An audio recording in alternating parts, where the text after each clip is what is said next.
Dear student, last video में जो ये टॉपिक हमने किया था कि अगर किसी करंट कैरिंग कंडक्टर को हम मैग्नेटिक फील्ड में प्लेस करते हैं तो मैग्नेटिक फील्ड उस पर कितना फोर्स लगाती है, F is equal to BIL sine theta. ठीक है, फिर हमने देखा कि अगर वो कंडक्टर आपका मैग्नेटिक फील्ड के पैरेलल होता है या एंटी पैरेलल होता है तो वो कोई भी फोर्स एक्सपीरियंस नहीं करता, यानी कि उसके फोर्स की वैल्यू जो होती है वो ज़ीरो होती है। और अगर थीटा की वैल्यू आपकी 90 डिग्री होती है तो फोर्स आपका मैक्सिमम होता है, यानी कि जो आपका मैक्सिमम फोर्स होता है that is equal to IBL। इसका मतलब जो कंडक्टर है आपका, कि अगर आपकी जो मैग्नेटिक फील्ड है वो आपकी ऐसी है या कंडक्टर को आपने जो प्लेस किया हुआ है या उसकी लेंथ वो आपकी ऐसी है, दोनों के बीच में अगर आपका 90 डिग्री एंगल होता है तो जो लगने वाला फोर्स होता है वो आपका मैक्सिमम होता है। ठीक है, तो परपेंडिकुलर डायरेक्शन में मैक्सिमम फोर्स और पैरेलल और एंटी पैरेलल डायरेक्शन में ज़ीरो फोर्स। तो ये हम कर चुके हैं लास्ट वीडियो में। नेक्स्ट टॉपिक इसमें जो हम अपना कंटिन्यू करेंगे मूविंग चार्जेस एंड मैग्नेटिज्म वाले चैप्टर में। नेक्स्ट टॉपिक है आपका rules to find out the direction of force. Rules to find out the direction of force. ठीक है, तो यानी कि ये जो मैग्नेटिक फील्ड आपका जो फोर्स लगा रही है किसी भी करंट कैरिंग कंडक्टर पे, तो वो फोर्स की डायरेक्शन को हम कैसे फाइंड आउट करेंगे, हमें कैसे पता लगेगा कि भाई फोर्स जो है वो कौन सी डायरेक्शन में है। अभी हमने बताया कि अगर आपका जो फोर्स है वो आपका ये अगर आपकी मैग्नेटिक फील्ड है और ये आपकी लेंथ ऑफ कंडक्टर है, दोनों 90 डिग्री पे हैं, तो फोर्स की वैल्यू जो है वो मैक्सिमम है, ये अभी हमने देखा। लेकिन फोर्स की मैग्नीट्यूड तो हमने बता दिया कि भाई फोर्स का जो मैग्नीट्यूड है वो आपका मैक्सिमम आएगा, लेकिन हम ये कैसे बताएंगे कि भाई फोर्स की डायरेक्शन कौन सी होगी। ठीक है, मैक्सिमम वैल्यू तो हमने बता दी कि भाई वो BIL आएगी, लेकिन वो कौन सी डायरेक्शन में फोर्स होगा तो उसके लिए ये हम नेक्स्ट टॉपिक अपना करेंगे। तो नेक्स्ट टॉपिक है हमारा to find out the direction of force. Force की डायरेक्शन को हम कैसे फाइंड आउट करेंगे।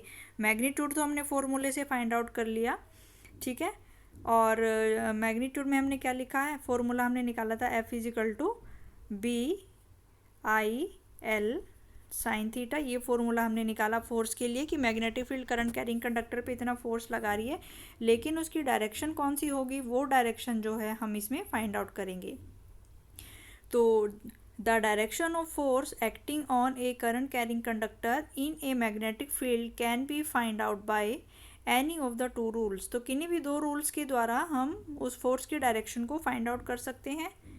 तो direction of force acting on a current carrying conductor in a magnetic field can be found out by the following two rules। तो नीचे आपके to rules given है, तो उन रूल्स के द्वारा हम मैग्नेटिक फील्ड के द्वारा जो फोर्स लग रहा है, जो मैग्नेटिक फोर्स लग रहा है उसकी डायरेक्शन को हम फाइंड आउट कर सकते हैं। ठीक है, तो जो पहला रूल इसमें गिवन है आपको, तो जो फर्स्ट में आपको गिवन है, first is the right hand palm rule. जो फर्स्ट रूल है इसको हम क्या कहते हैं, राइट हैंड पाम रूल। ठीक है, तो इसको पहले देख लेते हैं हम। If we stretch our right hand palm such that thumb points in the direction of current and stretch finger in the direction of magnetic field, then force on the conductor will be perpendicular to the palm in the direction of pushing by the palm. ठीक है, तो यहाँ पे इसने क्या दिया है, कौन सा रूल है हमारा, राइट हैंड पाम रूल। तो इसमें जो है हम अपने राइट हैंड की पाम या राइट हैंड की जो हथेली होती है उसको हम इस्तेमाल करेंगे। तो ये है आपकी राइट हैंड पाम, ये आपका राइट हैंड पाम रूल है। तो इसमें आप सीधे हाथ की जो हथेली है, अपने जो थंब है उसको भी स्ट्रेच करेंगे, ये जो आपका थंब है इसको भी स्ट्रेच करेंगे, और ये जो पाम है आप इसको भी स्ट्रेच करेंगे। ठीक है, तो अगर आप अपने राइट हैंड की जो पाम है, राइट हैंड की जो हथेली है, जो आपका राइट हैंड है, इसको आप इस तरीके से स्ट्रेच करते हो कि ये जो आपका थंब है ये कौन सी डायरेक्शन में है, it is in the direction of current. कि अगर आपका जो थंब है, जो आपका अंगूठा है, वो इन द डायरेक्शन ऑफ करंट है और जो आपकी फिंगर्स हैं इन the direction of magnetic field है। ठीक है, तो जो आपका मैग्नेटिक फोर्स होगा वो इन दोनों के परपेंडिकुलर होगा, that is the perpendicular to the thumb and palm. तो ये जो आपका फोर्स की डायरेक्शन होगी। ठीक है, तो इसमें यहाँ पे यही बताया गया है कि अगर अपने राइट हैंड की पाम को स्ट्रेच करो सच दैट जो आपका थंब है वो कौन सी डायरेक्शन को बता रहा है, थंब हमें बता रहा है डायरेक्शन ऑफ करंट। तो थंब हमें करंट की डायरेक्शन को बता रहा है। ठीक है। और जो हमारी फिंगर्स हैं जो हमने स्ट्रेच की गई हैं वो हमें मैग्नेटिक फील्ड की डायरेक्शन बताती हैं। तो जो फोर्स होगा वो इन दोनों के परपेंडिकुलर होगा।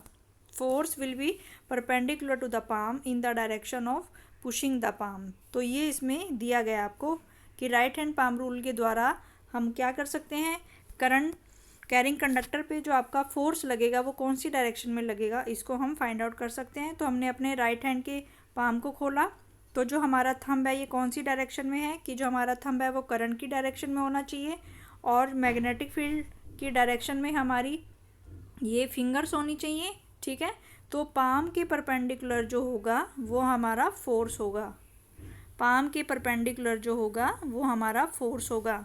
ठीक है, और हमारी जो पाम की जो फिंगर्स हैं उसी की डायरेक्शन में हमारा फोर्स इसके परपेंडिकुलर होगा।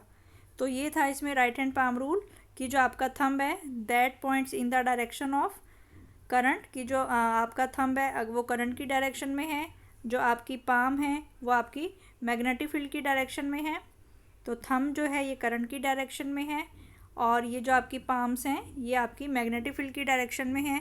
तो जो थंब के इसके जो फिंगर्स के परपेंडिकुलर जो होगा वो आपकी पाम के परपेंडिकुलर जो होगा वो आपका मैग्नेटिक फोर्स होगा। ठीक है, सिमिलरली इसमें जो सेकंड रूल है, second rule is a Fleming left hand rule. तो फ्लेमिंग लेफ्ट हैंड रूल जो हम अपना 10th क्लास में भी पढ़ के आए हैं, तो फ्लेमिंग लेफ्ट हैंड रूल के द्वारा भी जो है हम किसी भी करंट कैरिंग कंडक्टर पे लगने वाले फोर्स के डायरेक्शन को फाइंड आउट कर सकते हैं। If four finger, middle finger and the thumb of the left hand are stretched mutually at right angle to each other such that four finger points in the direction of magnetic field, middle finger in the direction of current and the thumb will point in the direction of force on the conductor। तो ये हम 10th class में भी पढ़ के आए हैं कि इसमें आप क्या करोगे, अपने लेफ्ट हैंड को लोगे यहाँ पे। ठीक है, तो लेफ्ट हैंड को आप लोगे, जो आपकी थंब है, जो आपका थंब है, जो आपकी फोर फिंगर है और जो आपकी मिडल फिंगर है, तीनों क्या है, ये आपकी म्यूचुअली परपेंडिकुलर है। तीनों जो हैं ये आपकी म्यूचुअली परपेंडिकुलर है, तीनों आपकी 90 डिग्री पे हैं। ठीक है, तो अगर आपकी फोर फिंगर जो है ये आपकी मैग्नेटिक फील्ड की डायरेक्शन बताती है। ठीक है, और जो आपकी मिडल फिंगर है ये आपकी करंट की डायरेक्शन बताती है। तो जो आपका थंब होगा वो किसकी डायरेक्शन बताएगा, force on the current carrying conductor.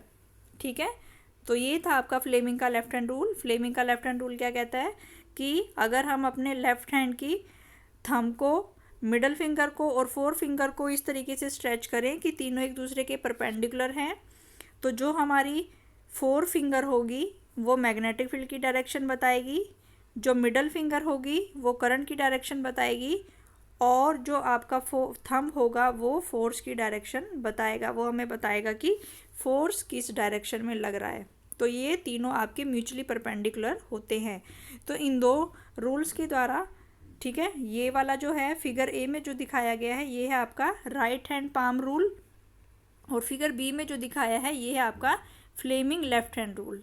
ठीक है, तो फ्लेमिंग लेफ्ट हैंड रूल में हमने देखा कि अगर हम अपने लेफ्ट हैंड के थंब को और फर्स्ट फिंगर और सेकंड फिंगर को अगर हम वो करें म्यूचुअली परपेंडिकुलर डायरेक्शन में, इनको स्ट्रेच करें, तो four finger points in the direction of magnetic field and middle finger points in the direction of current and thumb will give the direction of force acting on the current carrying conductor.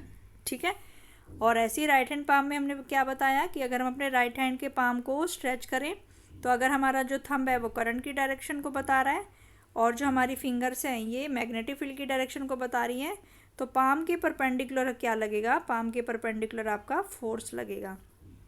ठीक है, तो इस तरीके से कोई भी rule use करके हम क्या कर सकते हैं, ये जो हमारा फोर्स है इसकी डायरेक्शन को हम फाइंड आउट कर सकते हैं। तो यहाँ पे हमने देखा कि राइट हैंड पाम रूल के द्वारा भी हम फोर्स की डायरेक्शन को फाइंड आउट कर सकते हैं।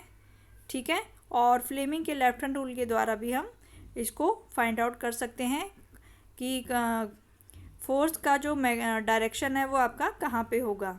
इसके बाद ये एग्जाम्पल गिवन है आपको, एग्जाम्पल 1 यहाँ पे गिवन है, ए 3 centimetre wire carrying a current of 10 ampere is placed inside a solenoid perpendicular to its axis. The magnetic field inside the solenoid is given to be 0.27 Tesla. What is the magnetic force on the wire? तो यहाँ पे आपको क्या given है, कोई भी आपको solenoid given है, ठीक है। सोलिनॉइड आपको पता है कैसी होती है, सोलिनॉइड आपकी ऐसी होती है, ये आप 10th क्लास में पढ़ के आए हो सोलिनॉइड में। तो सोलिनॉइड के अंदर का जो मैग्नेटिक फील्ड है वो आपका यूनिफॉर्म मैग्नेटिक फील्ड होता है, ठीक है। तो इसने कहा है कि कोई भी आपका सोलिनॉइड है और सोलिनॉइड के अंदर का जो मैग्नेटिक फील्ड है वो कितना गिवन है, हमें मैग्नेटिक फील्ड की वैल्यू गिवन है 0.27 टेस्ला। तो ये मैग्नेटिक फील्ड की वैल्यू गिवन है। और 3 सेंटीमीटर वायर की, कोई भी एक वायर है उसकी लेंथ हमें जो गिवन है वो 3 सेंटीमीटर की गिवन है। और वायर में कितना करंट आपका फ्लो कर रहा है, 10 एम्पियर का करंट फ्लो कर रहा है, ठीक है। तो उसको हमने किसके अंदर रख दिया, उसको हमने सोलिनॉइड के अंदर रख दिया। तो आपको ये बताना है कि जो वायर के ऊपर सोलिनॉइड में कितना फोर्स लगेगा, ठीक है। तो ये कोई भी आपकी ऐसे सोलिनॉइड है, इस सोलिनॉइड के अंदर का जो मैग्नेटिक फील्ड है वो आपको कितना गिवन है 0.27 टेस्ला। इसके अंदर आपने एक वायर रख दी, ठीक है। उस वायर की जो लेंथ है वो 3 सेंटीमीटर की है और उसका जो करंट है वो 10 एम्पियर का करंट है। तो आपको ये बताना है कि जैसे ही आप इस वायर को सोलिनॉइड के अंदर रखते हो तो इस पे मैग्नेटिक फील्ड के द्वारा कितना फोर्स लगता है। ये हमें पता ही है कि जैसे सोलिनॉइड में हम करंट फ्लो कराते हैं तो इसका एक एंड नॉर्थ पोल बन जाता है और एक एंड इसका साउथ पोल बन जाता है और इसके अंदर भी जो आपकी यूनिफॉर्म मैग्नेटिक फील्ड होती है, ऐसे हमने 10th क्लास में पढ़ा था, ठीक है। तो अब हमें इसमें ये निकालना है कि सोलिनॉइड के अंदर का जो मैग्नेटिक फील्ड है वो 0.2 टेस्ला है और उसके अंदर अगर हम कोई भी तार है, कोई भी वायर है और उस वायर की जो लंबाई गिवन है, लेंथ गिवन है वो 3 सेंटीमीटर है और उसका जो करंट गिवन है वो 10 एम्पियर का है। तो आपको ये बताना है कि उस पर कितना मैग्नेटिक फोर्स लगेगा। तो फोर्स का फॉर्मूला हमें पता है, तो इसका जो फोर्स का फॉर्मूला होगा दैट विल बी, फोर्स का जो फॉर्मूला होगा आपका F = BI L sin theta, ठीक है।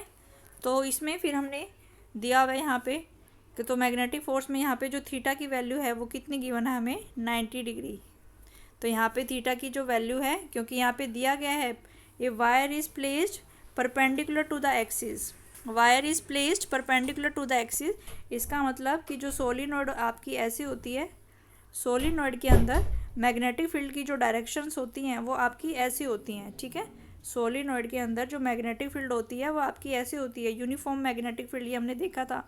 तो जो मैग्नेटिक फील्ड की डायरेक्शन है वो आपकी ऐसे है और वायर को हमने क्या लिखा है परपेंडिकुलर टू द एक्सिस और वायर को हमने ऐसे रखा है, ये जो वायर है उसको हमने ऐसे रखा है। तो थीटा कितना हो जाएगा, थीटा विल बी 90 डिग्री। तो ये क्वेश्चन को हमने ध्यान से देखना था। तो हमें पता है कि जो सोलिनॉइड होती है वो आपकी ऐसी होती है, ठीक है। तो जैसे ही आप उसको बैटरी के साथ कनेक्ट करते हो, तो बैटरी के साथ कनेक्ट करते हो तो इसका एक एंड नॉर्थ पोल बन जाता है, एक एंड इसका साउथ पोल बन जाता है और इसके अंदर जो मैग्नेटिक फील्ड होती है वो आपकी इस तरीके से इसके अंदर मैग्नेटिक फील्ड होती है और इसमें वायर को आपने परपेंडिकुलर रखा है। और तो हमें ये देखा कि हमारा जो थीटा की वैल्यू आएगी वो कितनी आएगी 90 डिग्री, क्योंकि हमें बी में और एल में एंगल देखना होता है। तो बी जो हो गया ये और एल जो हो गया आपका ये, तो थीटा की वैल्यू आएगी 90 डिग्री। तो फोर्स हो गया आपके पास BI L sin 90। तो sin 90 की वैल्यू जो होती है 1 के बराबर होती है। तो फोर्स आप कैसे निकालोगे BI L, तो B की वैल्यू है आपके पास 0.27, करंट की वैल्यू है आपके पास 10 और